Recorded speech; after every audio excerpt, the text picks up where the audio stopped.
prepared to learn about that thing. Because just like when you sit to eat, you don't eat randomly.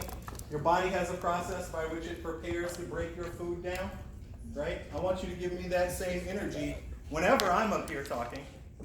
Know what we're here to talk about, what we're addressing, what you're here to learn. Look on your schedule if you're confused. What are we here to learn this morning? This is not the topic lecture, so let me disabuse you of that notion. I don't do topic lectures. What are we here to talk about today? Huh? No. Look on the station. Okay, but there's like a digital one, right? Did Joseph not send you this? No. Someone who has the schedule help the people who don't. Lead culture and leadership? Lead culture and leadership. All right. I asked that a couple minutes ago because I was trying to make a point about the people who walk into a room and sit in the back. All right, and this is a topic we will take up in my lab shortly. But you can't, this is not one of those things. All right? When you're at a LAMDL lecture, fill in the front. You should be fighting for these seats up here so you can be closer to the thing that's happening. All right? I'm not your teacher. I'm not going to be mad because you pulled your cell phone out when I was talking or whatever. You don't have to hide in the back of the room. All right? You come forward so that we can be closer. We're talking to each other and we can connect. So, I'm going to start by saying this because I don't, Facebook ain't cool for kids no more. So I don't know how many of y'all got this message, but I'm actually only going to be LAMDL's executive director for 2 more weeks. And then I'm making a big career change. So this summer is really special to me. It feels really quick because I just said it late, but it's been in the works for a couple months trying to make things stable, to make sure that you're ready for a transition.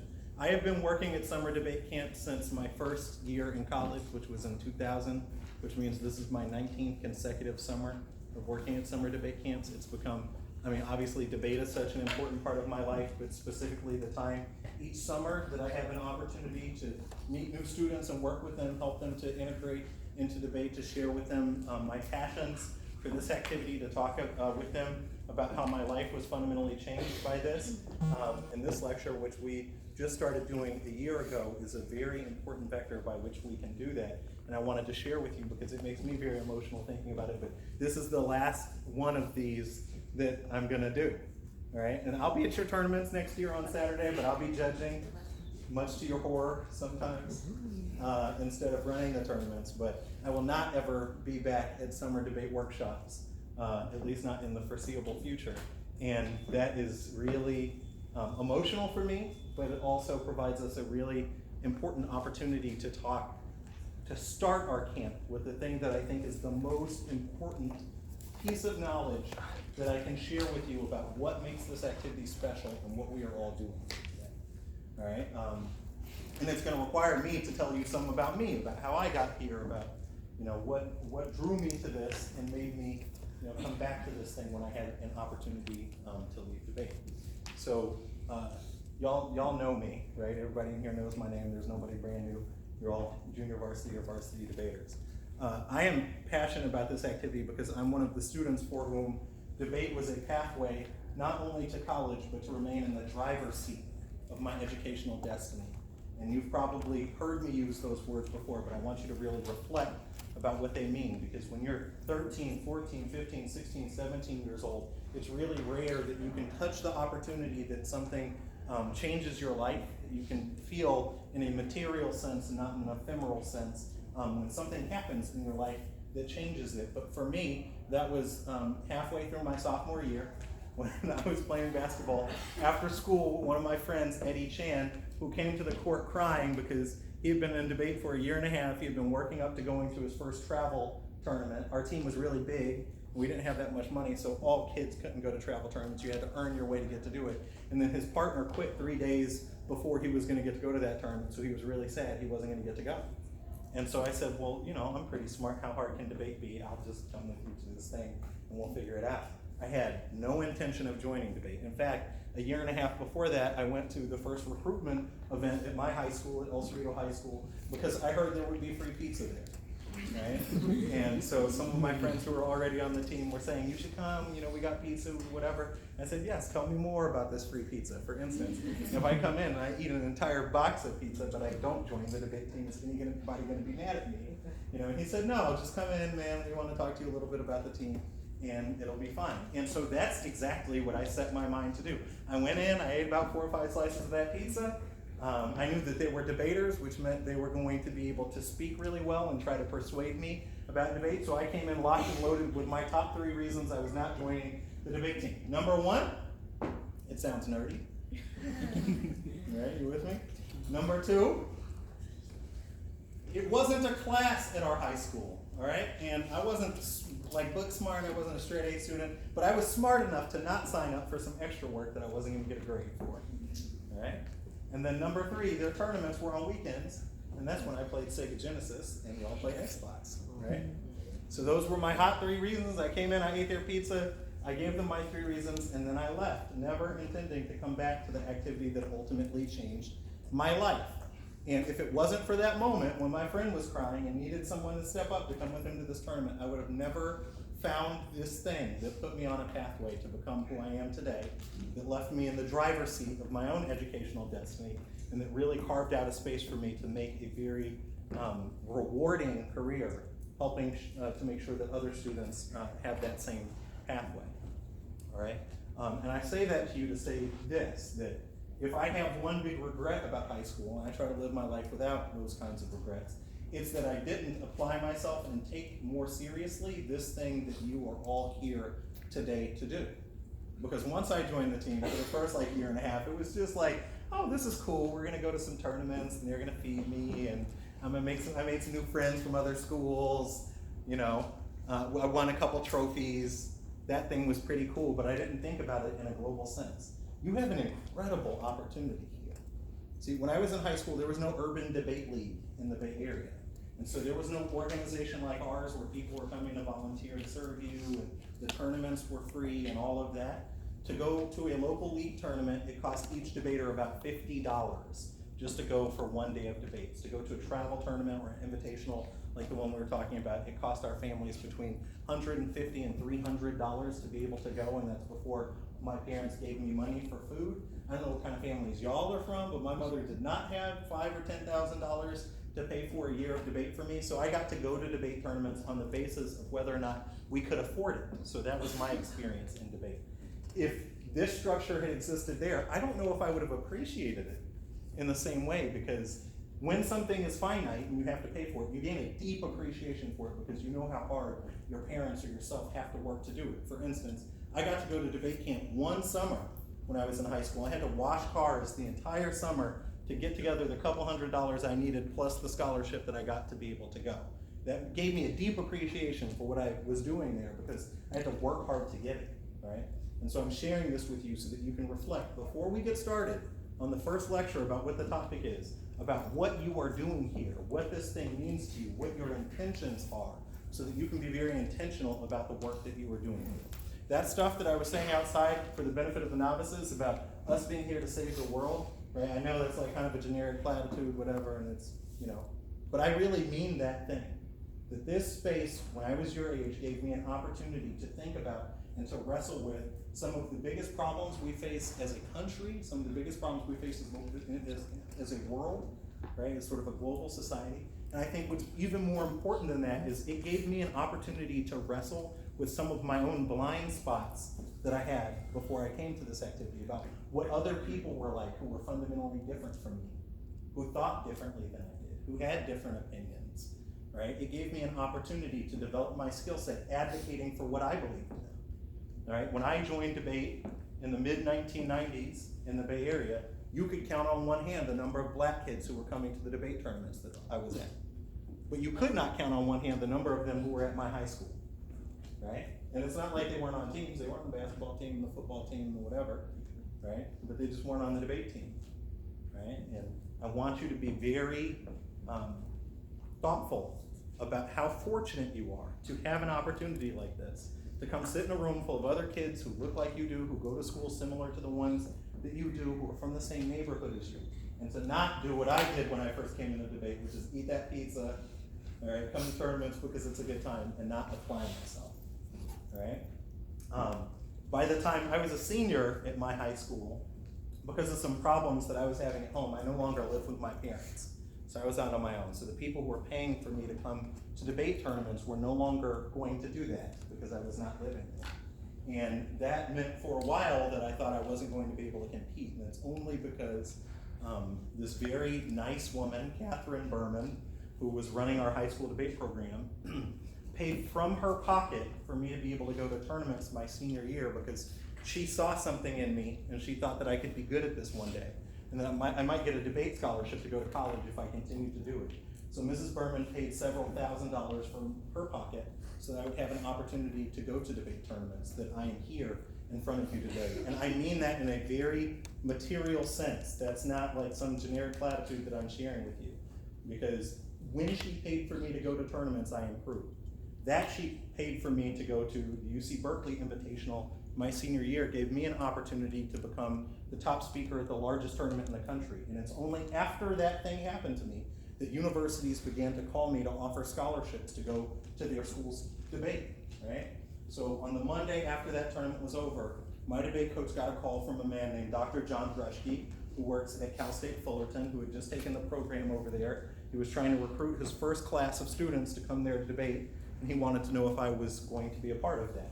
And I almost made the same decision that I did earlier, all right, which is, I don't even know where Fullerton is. You know what I mean? Maybe I'll just go to this community college around the corner. I had a little girlfriend at that point. I didn't want to move to Southern California not to get to see her anymore, right?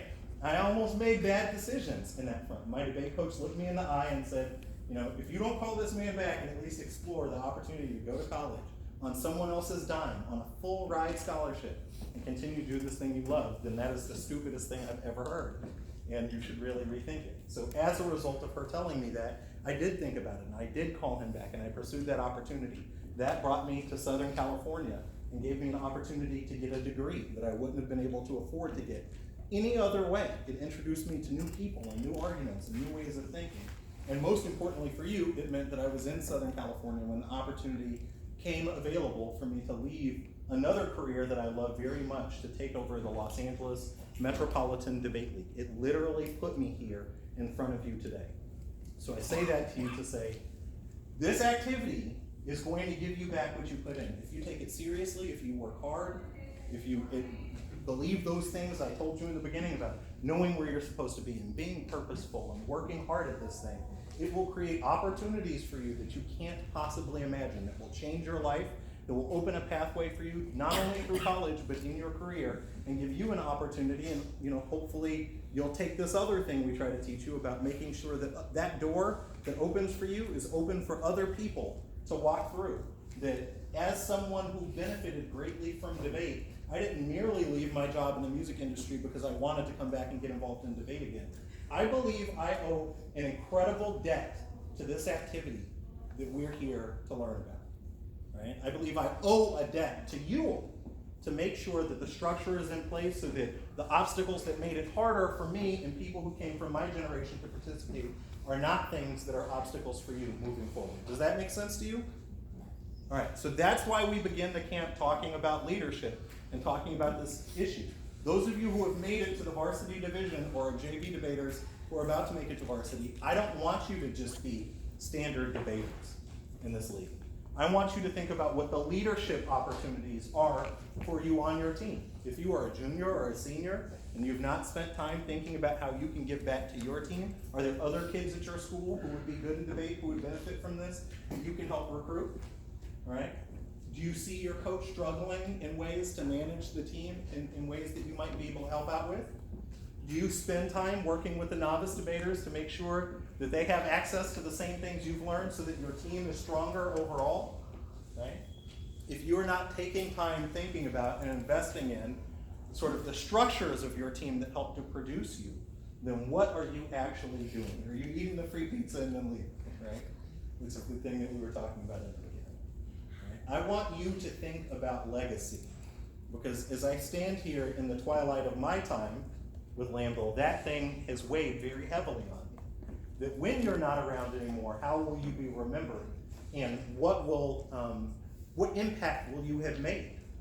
And not just on the people you work with, but for generations after you come, right? For some of you, the debate teams that are at your school, they're not guaranteed, even though we are fighting to keep them alive.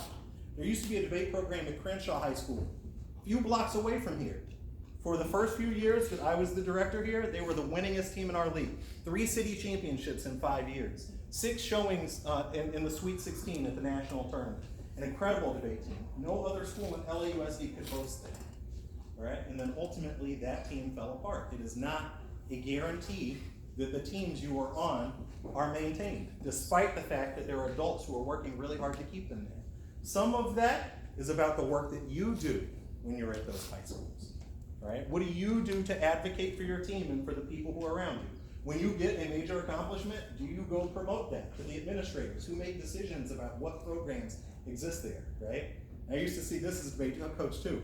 Kid would get a trophy, we want to take that trophy and put it on the principal's office for a week after it comes back, right? I know you want to take it home. Maybe some of you are not like I was in high school. I want to take that thing home. It was sleeping next to me in my bed for the first week. After I won it, shine it up real nice, show it off at the school, right? But is there something that you can do with that thing that will help to impact your team? That's what I mean about leadership. Are you talking to the people who help to make decisions about the stuff that is happening at your school in a way that helps them to understand the impact that debate has on students? Let me give you a quick story about this that happened last week. So one of the things I'm trying to do before I go is to negotiate a new agreement with LA Unified. This stuff will be really boring to you, and so I won't bore you with the details about that. But one of the things, we made a real breakthrough last week. And one of the ways we were able to do that is because when I came into the meeting this time, I recognized a face. And that face was of a principal who used to be the principal at a school that we launched a program at 3 years ago. And in that meeting, before I got there, when I walked in, she was gushing to the deputy superintendent about how, as a new principal, she was looking for new programs that would attract kids to her school. And she found debate, and she was kind of unsure about it in the beginning when we were first talking about it. But in 1 year of implementing it, how many kids' trajectories in terms of academics were changed? And here's the story of this kid or that kid. And she was able to talk about that because those kids who benefited from the program came to tell her about how impactful it was. All right? That they helped to create the structures that guarantee that team will exist. All right? So when those students come back in 5 years or 10 years, the debaters who are on those teams probably won't even know their names, right? It's like when I go back to El Cerrito High School and when I'm in town, I go check out my old debate team. Those kids weren't even alive when I graduated from that school, right? They were not even alive when I graduated in 1999. But they are benefiting from the structure of a debate team that is sustained in part by the leadership of the students who participate on that team, who help to create structures that sustain it. Does that thing make sense to you? Okay. Let's see what we're looking at. All right. There are a couple of other issues that I want to talk to you about, some of which we got into outside a little bit. Being a leader in this league is not just about leadership things that you do on your individual team, but sometimes it's about the way that you participate in the activity, what kind of space you carve out, and how you make others feel when you're at a debate competition, right? And you know, there's not a whole lot of this in LAMDL. We have worked to develop a structure that I think is really safe for most students to participate in, that's by and large friendly, and we all know that because then you go to invitational tournaments and I hear about your experiences at those tournaments, and it's not as friendly as when you're at the LAMDL tournaments, right? Some of these people are really, really out here for your blood and don't care so much about you as a person when they're competing against you. And that's what competition is like, by and large, right? When you're out in the world. But what is this structure like inside? Are we the kind of people at competitions who are reaching out to the kids that maybe don't have a whole ton of friends? When we notice that there's a new school who's at the competition, do we try to make them feel welcome and to make sure that their first experience is good? Or, you know, when they come in the debate room and we know that they're not able to keep up with us because we just got the files the other day, do we read 37 off and try to ram them out of the competition before they even get started? All right, and don't shake their hand at the end of the thing. Gloat, fist pump in their face, you know, when the competition is over. All right, so leadership in that sense refers to creating a space where everybody feels like they can participate equally for the benefit of this structure, right? Because this league, regardless of how much time we put in to build the structures necessary to help sustain debate, doesn't mean anything if the students who are participating here don't have a fair opportunity to do so, and are not having a good time when they're here. You hear me say this at tournaments sometimes, but we would not have hundreds of kids at these competitions if the thing that they were getting there was not incredibly fun and incredibly rewarding. And what makes that the case is not the work that I'm doing. It's not me and Joseph and Leah and Gabby. It's you all who are at the tournaments, who are become their new friends, who help to form bonds that will last a lifetime. I know that thing sounds kind of ridiculous to you at 16 or 17 years old as well, but my closest friends right now, some people who are big donors to this league, or we've done business in certain ways, are people that I met in high school and college today. And it's really weird to think about that some of the people I met when I was 13 are still really important in my life, and involved and helped to open doorways for me, and I've done the same things for them, right? And that thing only happens if we can create a space in debate that is functional where people feel like they participate. Sometimes it's not even about the thing that you're saying. You might hear somebody else on your team put down some kid from another school because that kid is gay, right? Or looks a certain way, or has clothes that aren't as nice as someone else, right? Maybe that's not even a thing they said to that kid in particular, but it's just something you hear. You show leadership in that moment to make sure to step up and speak for that kid that maybe doesn't have anybody else who will speak for them, right? And you know just what I'm talking about because high school in general is kind of like this, right? It's just like there's such an emphasis on being that coolest person that maybe you don't speak up when it's uncool to do so. But a leader in this community, in this sense, is someone who's willing to do that work. All right, so that is the challenge that I have for you, and that's the thing that we like to start camp by thinking about, by being very intentional about. You're gonna learn tactics to defeat your opponents. And I want you to do that. I'm not saying you gotta hug your opponent and not go for the kill when you have the opportunity to do so, all right? But make sure that the things that you are doing are reciprocal, right? Or reciprocal displays of force.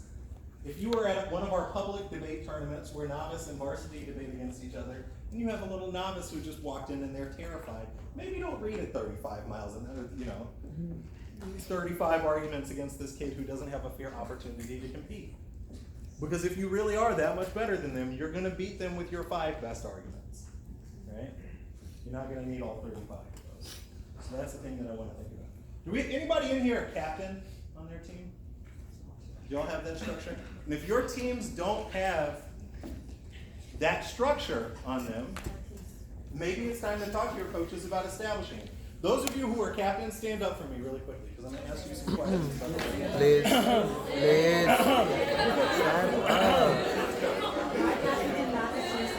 stand up. Liz, you better stand up. What if we were ex-guys? Liz. Oh my God, why do you have to remind me? I'm not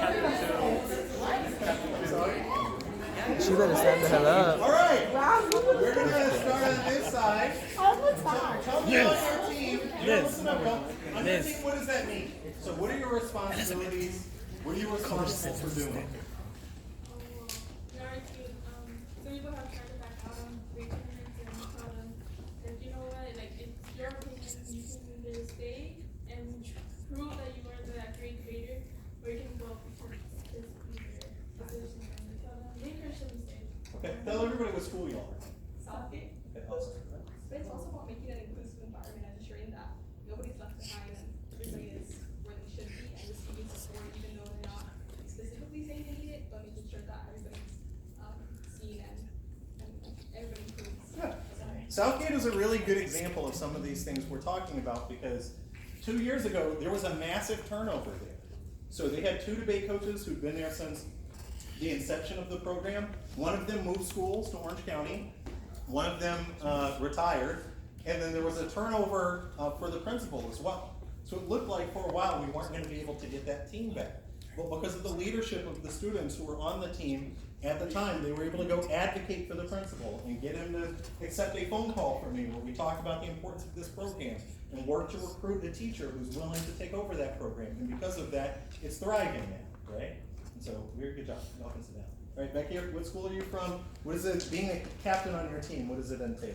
We're from Campus Turner High School, and mostly just we try to work one-on-one with a lot of the novices and JVs so they can understand the evidence and that they know how to argue it properly.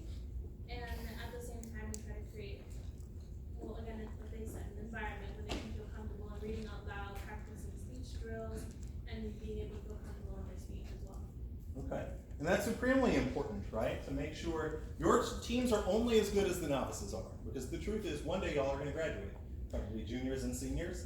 And so your time on the team is very limited. You have to make sure that you are watering the crops, right? Making sure that the kids who are coming behind you are ready to go and fully informed and fired up. Anything else?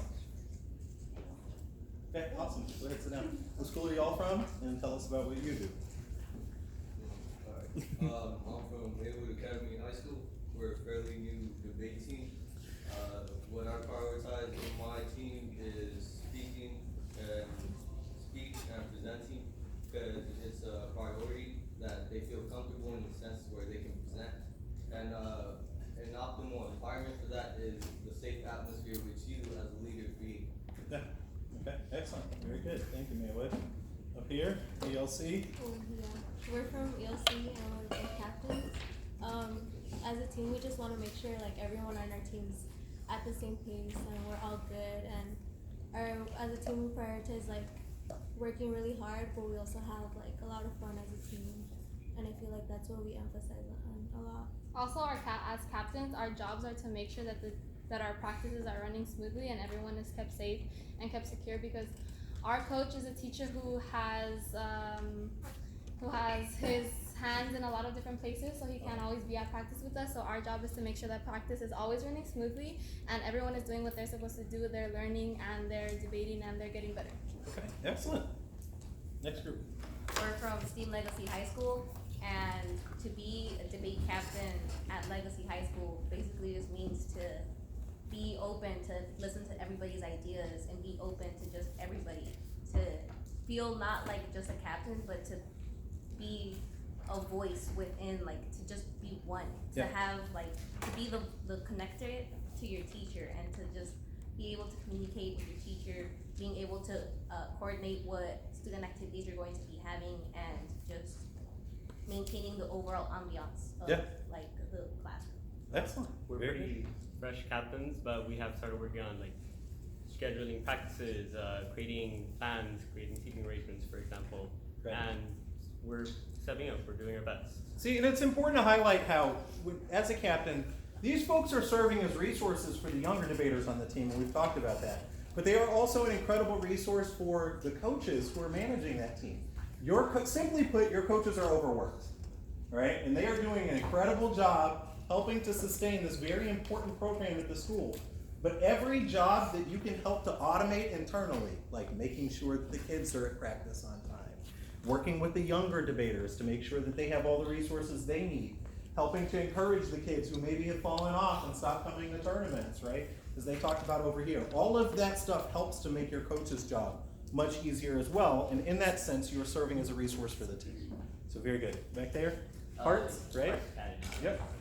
To be a captain is kind of just taking charge of the classroom and your fellow debaters, and also leading by example, because that's really why you picked this captain, to lead by example, and also not only to grow yourself, but grow yourself and the team as a whole and get group together. Okay, excellent. Anything else? Okay, very good. Thank you. Over here. We're captains for Bravo. I guess like obviously there's still like normal captain stuff like scheduling practice and lessons and stuff for both like the class and after school. But I think what I really like about being captain is like you get to set the safe space like everybody says. You gotta make everybody feel like they can talk to one another without feeling like nervous and shy and stuff. I think one of the biggest ways that we do that is like after school, since like I take the late bus, we usually form a group while we wait for that. And then like usually like I feel like I have a pretty strong connection with my like after school like novices and JVs. You know, I feel like we can turn to each other if we're ever feeling like down or something. Right. And that thing that he's highlighted is very important, that the success of our debate teams and our league overall is really about the connections that all of you have, right? It's about building that network on your team and building really strong bonds such that people feel included and that motivates them to want to come back to this activity, right? Right, very good. My job as captain is to grow and nurture and mentor the leaders of tomorrow, not just for themselves, but in our school and in our community. Okay, excellent. You have a co-captain too, right? But Dana's not with us because she's at Dartmouth right now. All right, very, very good. I use the restroom. Yeah. You don't have to ask me to go to the line. You need to, it's, I wish I could help you more. I was just there a minute ago. Out that way. Yeah. Make a left. What school is that? That's on that. Okay. So other than, yeah, shoot. Huh? Oh. You forgot another one right there. Cameron, there's another one right there. There's another one right there. Go ahead. Right here. I'll get her. For sure. Go ahead. I guess my job as a captain is to make sure everybody, I guess, has fun on what they're doing, make sure everybody, I guess, knows how to, I guess, get some experience on debating and make sure nobody is lost. Yeah. And I guess being like there for the people who have questions. Right. Like lead. Yes, absolutely. Come find me later, okay? I want to talk to you about manual. Okay, thank you very much. Liz?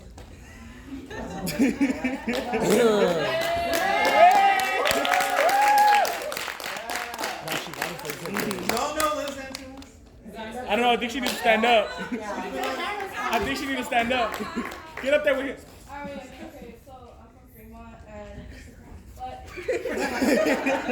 from Fremont and like right now we have a really small team, so we don't have a lot of varsity. Like right now, since much of our seniors have gone, we only have me and my partner Brittany. But my job is basically like to tell more people at my school, since they mostly care about like sports and stuff, and I just want to inform them about like how much debate can change your life, and especially for me, since last year it was one team on the Fremont debate, and it was me and my best friend.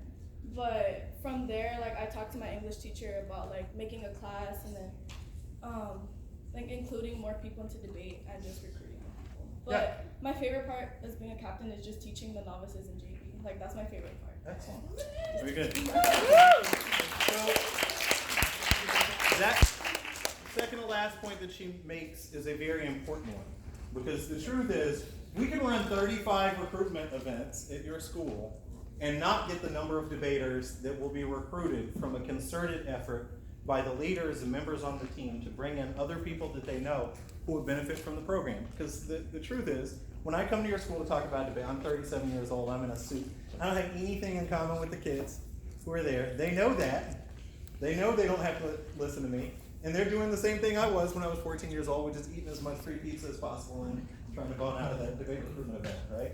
So this is a very important way that you can help to give back to your team, to help to build the culture of the team by making concerted efforts to recruit new students from the network of people you know at your high school to come to the activity and to give it a try, regardless of whether or not there's a formal recruitment event. I came into debate, into an activity I had already said no to because the person I was playing basketball with after school told me he needed a partner, and I stepped up to do it. And so you never know, even people who've already told you no once already, whether or not they'll come into this activity and have life-changing opportunities, and that really makes you the shepherd of this thing that is incredibly powerful, right? Making sure that if this activity is affecting you positively, that other kids who are at your school have access to the same thing. All right, so outside of that, what other things do you think you can do to provide leadership on your team, even outside of serving as a captain or doing the things we discussed? Are there other things that you can identify? Making sure the kids are not overwhelmed. Sure. And in what way do you do that at your school? What way do you do that at your I school? always make sure the kids are okay. Okay. I go around, make sure that even though they're proud enough, if they're upset, if they're stressed about the day, I want to take the burdens off their shoulder. Yeah. Because even though it's their responsibility to know the material, it's more of my goal to make sure that every person on the team is not going to stress out or have a mental breakdown in the middle of the day. Sure. All right. Being there for each other, helping to develop that network. That's good. Others? Back there. Also, in terms of emotional sanity, maybe Listen up, y'all. we use this thingy, we call it the 50 circle. Uh-huh. Like, you get a circle, and you talk I like it already. You talk about your feelings. Okay. Fair enough. Right? All right. Any others? What things outside of serving as a captain on your debate team can you do to show leadership on your team? Any others? Yeah. Okay. that thing is so supremely important. All right, and getting to your bus on time. All right, and how about this? During summer debate camp, most of your debate coaches are not riding with you on the bus, all right? So before a tournament, they're there with a checklist, making sure you all showed up. But those of you who are leaders on the team, call and check in on the kids who didn't show up. Make sure that they get to the bus on time. And do everything you can to make sure that people are where they're supposed to be, that they know kind of what the schedule are, and that they're there on time. Very good. Anything else? Don't leave anybody behind. Yeah. Well, I mean, sometimes you have to, right? Well, They show up, I they show up to the bus too late. The bus driver ain't waiting for Bus them. camera. As long as on the team, then no one feels like they're being. In the vein of that thing we were talking about before, that your teams are only as good as your weakest members, right? Yeah, right here in the middle. I was just gonna say I'm not captain, but like one thing that I think some teams struggle with, at least our team, we, as you said, like we get new members every year. Yeah. So I felt that and when it came to our team, we had the people who were returners in one group, and then like new people like separated. Yeah. So like I basically was like one of the people who would just like interact with the new people, make sure that they felt kind of like a part of the team instead of just on the side of the corner of the room. Yeah, absolutely. Because one of the most dangerous things that can break apart the culture of a debate team is when it gets cliquey. Okay, so the varsity kids are hanging out with the varsity kid. All those novice kids don't know anything. We're not hanging out. We don't like this one guy, so I'll give you this card I cut, but we're not giving it to other people on the team. All right, and the truth of the matter is, it's so easy to beat yourselves when you get to these competitions by not sharing with other members of your debate team, by not helping them out, and by letting cliques form on your debate team. So that's a very important leadership issue. Do you have something else? Yes. What I was gonna say was organize team bonding events. Maybe after a tournament, go out for pizza. Maybe talk with your team members. How do you feel? How was your debate? What did you learn? Yes. What do you think you could have done better on? What do you think went wrong? On your end, or maybe you don't agree with something. Right, absolutely. Those things are all culture builders. All right, we got about 5 minutes left, so I'm going to break shortly so that you have an opportunity to go to the bathroom before the next lecture starts. But I just want to conclude with this thought that debate, it's a struggle for all of us that participate, right? And that struggle is part of the reason that we do it. It's doing difficult academic activities like this literally changes your brain chemistry. It helps you to develop a tougher mental schema that makes it easier for you to do and to accomplish more difficult tasks later. However, debate is not an equal struggle for everybody that participates. For the young women that participate in debate in this league and elsewhere, for queer students or other students, this space is not necessarily safe. And so the point that I'm trying to make is that all of us have a responsibility to do everything we can to take as good care of the people around us as possible, to make sure that this space is open, that it's available for not just you and your friends who are in school now, but for generations to come. That responsibility lies with you, all right? And if you don't remember anything else that I've taught you during the time that I'm in debate, I hope you remember that lesson, because that's been the one that's been the most impactful for me and the one that's made this job the most rewarding, all right? So have fun, and hope you learn a lot in your next lecture. Thank you.